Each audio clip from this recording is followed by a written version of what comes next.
കൊല്ലം അഞ്ചലിൽ civil police officer വിവേകിൻ്റെ bike കത്തിച്ചതുമായിട്ട് ബന്ധപ്പെട്ട് 2 യുവതികളെ police arrest ചെയ്തിട്ടുണ്ട് എന്നുള്ള വാർത്ത നിങ്ങളെല്ലാവരും അറിഞ്ഞു.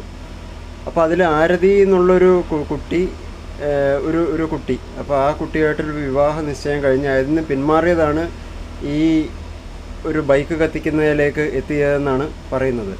അപ്പോൾ കുറേ ആളുകൾ ഈ പെണ്ണിനെ സപ്പോർട്ട് ചെയ്ത് കുറേ ആൾ സംസാരിക്കുന്നുണ്ടായിരുന്നു. കാരണം എന്ന് പറഞ്ഞാൽ അവൾ അത്രമാത്രം ഇവനെ ഇഷ്ടപ്പെട്ടു പോയി, അതിന് പിന്മാറിയതിൻ്റെ വിഷമത്തിലാണ് ഇവളങ്ങനെ ചെയ്തത്, സത്യം പറഞ്ഞാൽ ബൈക്കല്ലായിരുന്നു കത്തിക്കേണ്ടിയിരുന്നതെന്നൊക്കെ പറഞ്ഞിട്ട്.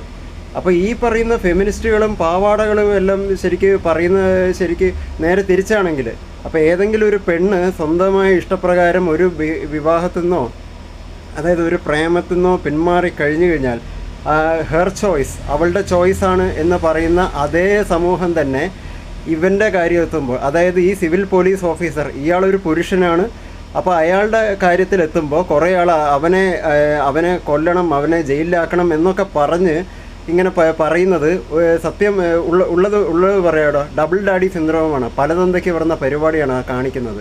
ഏതിലെങ്കിലും ഒന്ന് ഉറച്ചു നിൽക്കി. പെണ്ണുങ്ങൾ ഒരു ക്രൈം ചെയ്യുമ്പോൾ അതിനെ സപ്പോർട്ട് ചെയ്യുകയും ആണുങ്ങൾ ഒരു കാര്യം ചെയ്യുമ്പോൾ എന്ത് കാര്യം ചെയ്യുമ്പോൾ അതിന് നെഗറ്റീവ് അടിക്കുകയും ചെയ്യുന്നത് ശരിയല്ല. തെറ്റ് ആര് ചെയ്താലും തെറ്റ് തന്നെയാണ്. ആ പെണ്ണിനെയും അവളുടെ ഒന്നിച്ച് ഈ ക്രൈം ചെയ്ത അവളുടെ കൂട്ടുകാരെയും നിർബന്ധമായിട്ടും ജയിലിലടക്കുകയാണ് വേണ്ടത്. അല്ല, നിയമത്തിൻ്റെ ഒരു പരിഗണനയും ഇവിടെ ആവശ്യമില്ല. പിന്നെ അതേ വിവാഹത്തിൽ നിന്ന് പിന്മാറാൻ എന്തെങ്കിലും കാരണമുണ്ടെങ്കിൽ അയാൾക്ക് അത് അയാളുടെ ചോയ്സാണ്, his choice, his life. Okay.